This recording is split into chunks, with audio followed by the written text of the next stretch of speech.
SC వర్గీకరణపై ప్రభుత్వానికి నివేదిక అందించింది జస్టిస్ షమీం కమిషన్. ఆ తర్వాత కేబినెట్ సబ్ కమిటీకి రిపోర్ట్ ఇచ్చింది. 2011 లెక్కల ప్రకారం ఎస్సీలను 3 గ్రూపులుగా వర్గీకరించింది. 1997లో జారీ చేసిన జీవోతో సి, డి గ్రూపులకు ఎక్కువ లబ్ధి జరిగిందని తేల్చింది కమిషన్. ఎస్సీ వర్గీకరణపై ప్రభుత్వానికి పలు కీలక సూచనలు చేసింది.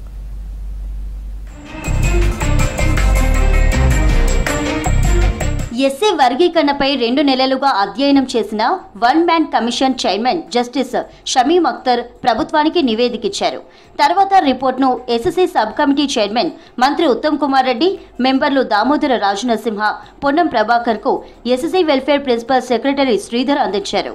వర్గీకరణ ఖరారుకు 2011 జనాభా లెక్కలను కమిషన్ పరిగణలోకి తీసుకుంది.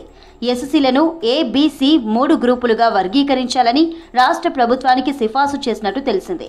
మాల, మాదిగ, ఇతర ఉపకులాలను 3 కేటగిరీలుగా విభజించి వారి జనాభాకు తగ్గట్టుగా రిజర్వేషన్ ఇవ్వాలని కమిషన్ రిపోర్టులో తెలిపారు. సుప్రీంకోర్టు 2024 ఆగస్టు 1న ఎస్సీ వర్గీకరణకు అనుకూలంగా తీర్పునివ్వగా తెలంగాణలో ఎస్సీ వర్గీకరణ అమలు అధ్యయనం కోసం రాష్ట్ర ప్రభుత్వం 2024 అక్టోబర్ 11న హైకోర్టు రిటైర్డ్ జస్టిస్ షమీం అఖ్తర్ను వన్ మ్యాన్ కమిషన్ చైర్మన్గా నియమిస్తూ ఆదేశాలు జారీ చేసింది. 2 నెలల్లో అధ్యయనం చేసి రిపోర్ట్ ఇవ్వాలని కోరగా కమిషన్ రాష్ట్ర వ్యాప్తంగా అన్ని జిల్లాల్లో పర్యటించింది. పార్టీలు, నేతలు, కుల సంఘాల నుంచి సలహాలు, సూచనలు తీసుకుంది.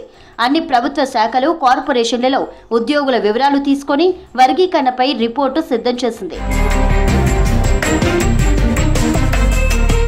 జస్టిస్ రామచంద్రరాజు కమిషన్ నివేదిక ఆధారంగా 1997 జూన్ 6న అప్పటి టీడీపీ ప్రభుత్వం 15% ఎస్సీ కోటాను విభజిస్తూ ఓ జీవోను విడుదల చేసింది.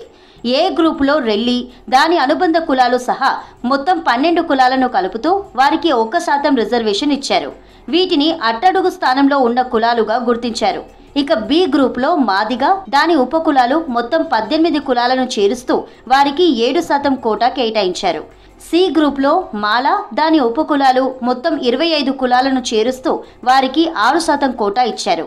డి గ్రూప్లో ఆది ఆంధ్రులతో పాటు మొత్తం 4 కులాలను చేర్చి 1% కోటాగా నిర్ణయించారు.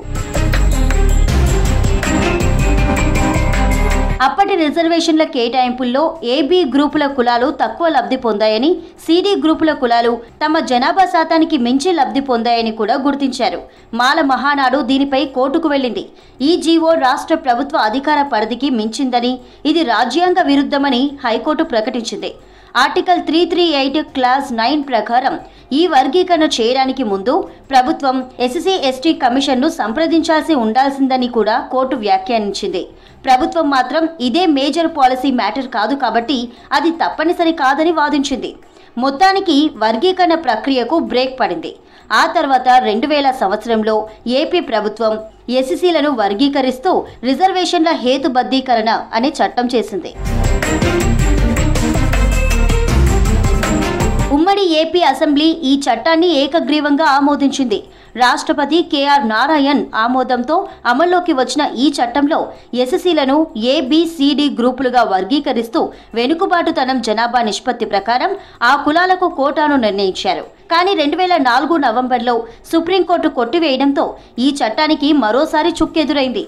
ఎస్సీ కులాల జాబితాలో జోక్యం, పునర్వర్గీకరణ వంటివి చేసేందుకు రాష్ట్ర ప్రభుత్వానికి అధికారం లేదని సుప్రీంకోర్టు ప్రకటించింది. దాంతో పంచాయతీ మళ్లీ మొదటికే వచ్చింది. మాదిగల నుంచి మళ్లీ ఒత్తిడి పెరగడంతో 2004లో వైఎస్ రాజశేఖర రెడ్డి ప్రభుత్వం రాజ్యాంగ సవరణ కోరుతూ అసెంబ్లీలో ఓ తీర్మానం చేసింది. దానికి ప్రతిస్పందనగా సామాజిక న్యాయం, సాధికారత మంత్రిత్వ శాఖ ఉషా మెహ్రా కమిషన్ను ఏర్పాటు చేసింది. 2008 మేలో మంత్రి మీరా కుమార్కి కమిషన్ నివేదిక సమర్పించింది. రాజ్యాంగంలోని ఆర్టికల్ 341కు సవరణ చేయాలని, ఆ ఆర్టికల్లో 3వ క్లాస్ను చేర్చడంతో రాష్ట్ర అసెంబ్లీలు ఏకగ్రీవ తీర్మానం చేసిన పక్షంలో కులాల వర్గీకరణను పార్లమెంట్ ఆమోదించవచ్చని ఉషా మెహ్రా కమిషన్ సిఫార్సు చేసింది. కానీ కేంద్రం దీన్ని ఎప్పుడూ సీరియస్గా తీసుకోలేదు.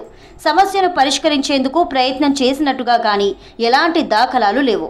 2014 ఎన్నికలప్పుడు తాము అధికారంలోకి వస్తే 100 రోజుల్లోనే ఎస్సీ వర్గీకరణ చేస్తామని బీజేపీ ఇచ్చిన హామీ కూడా ఇప్పటికీ హామీగానే మిగిలిపోయింది.